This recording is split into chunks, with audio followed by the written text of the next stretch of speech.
The Boston Bruins now have to fight for their lives and the hopes of a Stanley Cup Final win as this series shifts back out to St. Louis for Game 3 with the Bruins down 3-2 in the series. I'm Sierra Goodwill here with Mike Petraglia.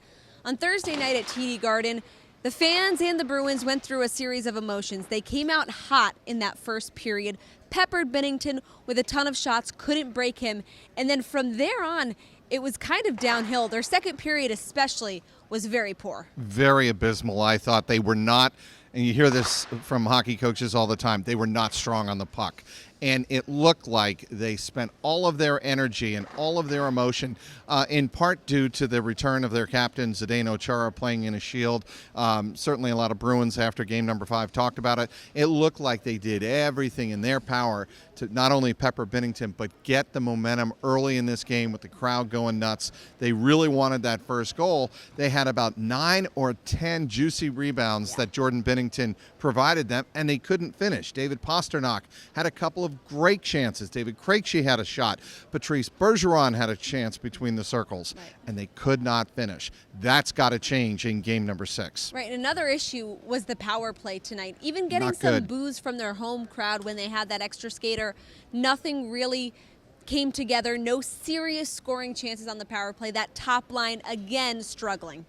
It did, and they had 2 shots apiece on their first 2 power plays, Sierra, and then only got the 1 shot in their third power play, and that caused the fans to really start booing. And, you know, it's one thing when you only get 1 shot, but you spend the majority of the time in the offensive zone, you know, putting pressure on the opposition and putting, in this case, Jordan Binnington. They were not doing that. They were spending a lot of their time trailing, going back to neutral zone, going back into their own end, and really losing momentum. And that really kills a power play. And again, that's the kind of thing they've got to be really careful about not letting that get away, because look, we're all human beings. Officials are human beings. The NHL league office, human beings.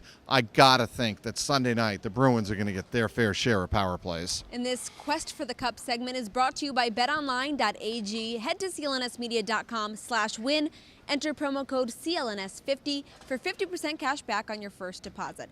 And obviously, the Bruins heading back out to St. Louis in that deficit, but they've been in this position before in that first playoff series against the Toronto Maple Leafs. Exact same position, and they've shown that they can dig themselves out of this hole. They lost Game 5 at home. Same type of situation against the Maple Leafs. Nobody gave him much of a chance going to Toronto. They got the job done there. They scored early. Actually, Toronto scored first in that game, but they maintained their composure and managed to come back, and they were very strong on the puck.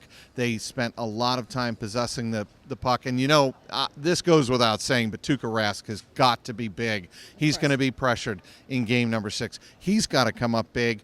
And the other thing that the Bruins did that really sticks with me in this particular situation that they've proven they can win on the road is that they came out against the Columbus Blue Jackets, finished that series on the road, obviously finished a 4-game sweep against Carolina in the Eastern Conference Finals on the road. And let's not forget, mentioning Tuukka Rask, he is the single best active playoff goalie on the road in Stanley Cup history. That is something that has got to continue on Sunday night. Absolutely. And one last question mark is Matt Grzelcyk. It was give or take today whether or not he was going to play. Ultimately, he was not cleared to play tonight. Zdeno Chara was in. The Bruins elected to go with 7 defensemen.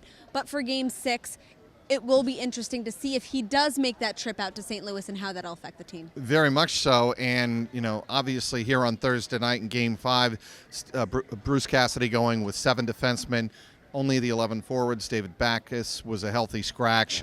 What do they do with David Backes going into game number 6? Do they perhaps mix up the lines a little bit more, because Cassidy was doing a lot of that during the game here on Thursday night.